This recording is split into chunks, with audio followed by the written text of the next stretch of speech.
Eh bien, Émile, les choses avancent. On fait du bon travail jusqu'à maintenant. Ça, c'est la culasse, la tête du moteur. Une fois lavée, une fois planée. Planer, ça signifie juste rendre la face très, très droite. Pas ce côté-ci, l'autre côté. Maintenant, il y a du travail à faire avant de pouvoir installer la tête sur le bloc moteur. En particulier, la première chose, on va faire un zoom là-dessus. Oh, je ne vais pas le montrer une petite bite. Des espèces de tiges métalliques qui sortent ici. Ce sont les guides de valve sur lesquels on va venir placer un petit seal comme ceci. Donc, pour placer le seal en question, normalement, il se vend toujours un outil pour ces choses-là. OK, ce que moi j'utilise, c'est tout simplement une douille de 10 mm, mais une douille à 12 pans, parce que sur, je ne sais pas si on voit bien, sur le côté, le dessus ici, le foyer se fait mal, sur le dessus ici, il y a une espèce de petite bavette, et avec l'outil approprié, ce qui donne exactement la même chose, on vient, avec la douille de 12 pans, on vient placer la petite bavette directement sur le rebord de la douille. Donc, avant de faire ça, on va huiler tous les petits cils, parce que forcément, des caoutchoucs, peu importe que ce soit en néoprène ou en quelque machin que ce soit, là, je mets une bonne quantité d'huile pour les noyer. Donc, tout ce qui s'appelle machin seal doit être lubrifié avant d'être installé parce qu'un démarrage à sec, c'est-à-dire sans huile, ferait en sorte qu'on viendrait ravager tout de suite le seal en question. Voilà. OK, je l'y mets et on installe.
Maintenant que tous les petits cils de valve sont installés, là, j'installe les valves. Ça, ce sont toutes des valves neuves.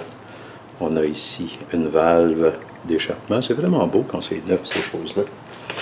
Et on a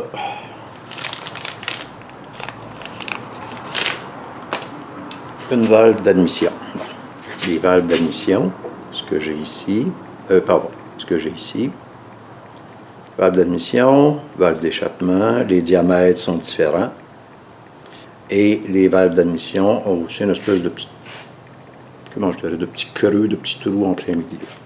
Donc, c'est un peu la même chose que tantôt. Je vais mettre toutes mes valves d'échappement, ensuite toutes mes valves d'admission.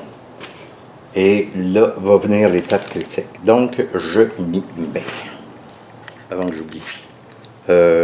Toutes les valves ont les espèces de petites encoches pour mettre les clavettes de retenue et pour éviter que ces encoches-là viennent briser le seal. ça vient toujours avec un espèce de petit chapeau, un petit capuchon en mica ou quelque chose comme ça. Donc, de sorte que la valve vient rien ravager. Bien entendu, on va aussi lubrifier le tige de la valve. Parfait, je m'y mets.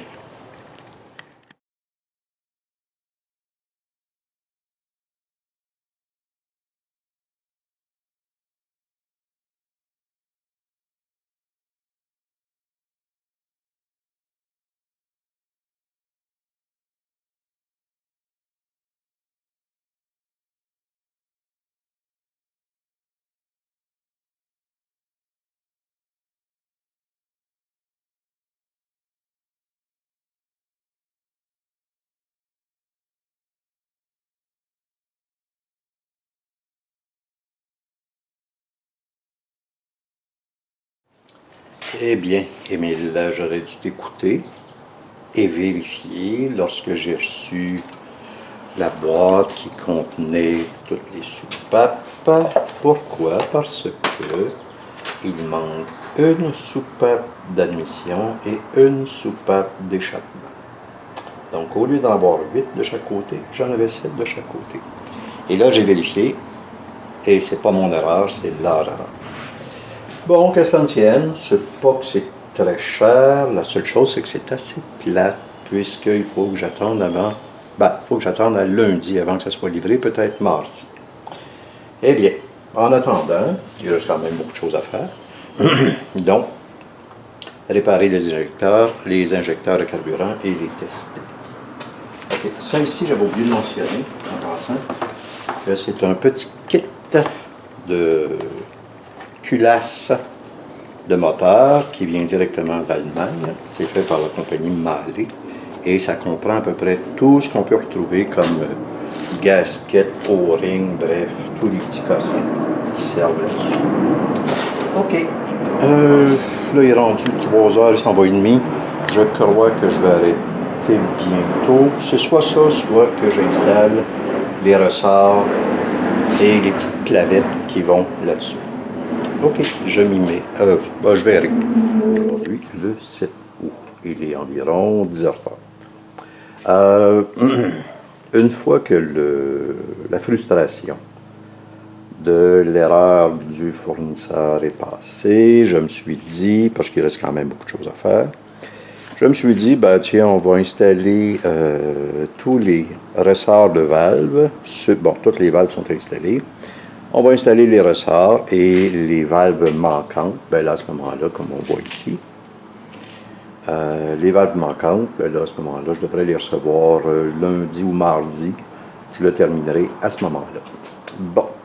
Pas la beauté, mais la chose à faire, c'est ça, j'avoue que c'est une étape qui me stresse toujours un petit peu, à cause, ça c'est aimanté en passant, à cause de ces petites clavettes-là qui viennent refermer le ressort sur la valve.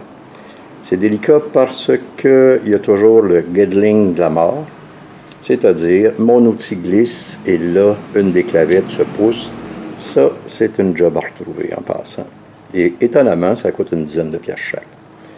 Pas tellement pour le prix, c'est juste que c'est choquant à chaque fois. Donc, je m'installe et je m'y mets.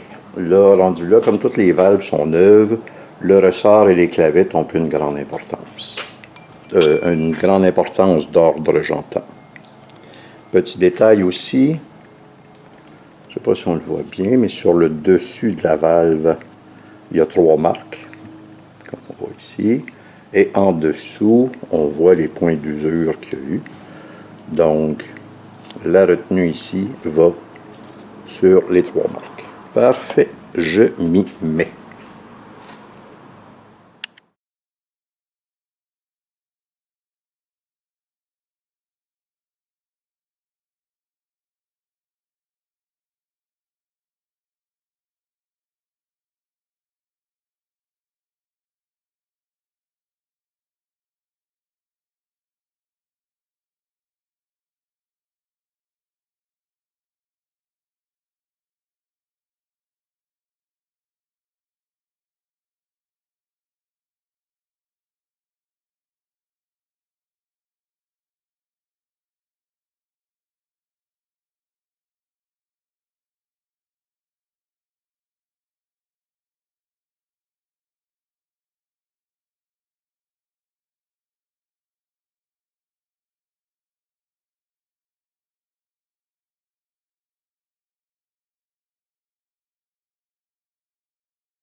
Eh bien, il est 3 heures. Ça a été passablement long, donc c'est pas dû que j'ai été interrompu. J'ai recommencé peut-être vers 1h30. Toutes les valves que j'avais sont installées. Ce qui est difficile, ce sont les valves qui sont ici, étant donné qu'avec l'outil que je me suis fait, l'accès est plus difficile. De ce côté-ci, ça va bien. Donc, tout ce que j'avais comme valve est installé. Il me reste juste à attendre. Normalement, je devrais recevoir le colis lundi ou mardi avec les valves manquantes. D'ici à ce temps-là, il reste encore de l'ouvrage, c'est-à-dire beaucoup de nettoyage, des bottes à enlever, etc., etc. Mais j'aurais bien aimé pour la fin de semaine que la tête soit en place. OK, fin de cette partie.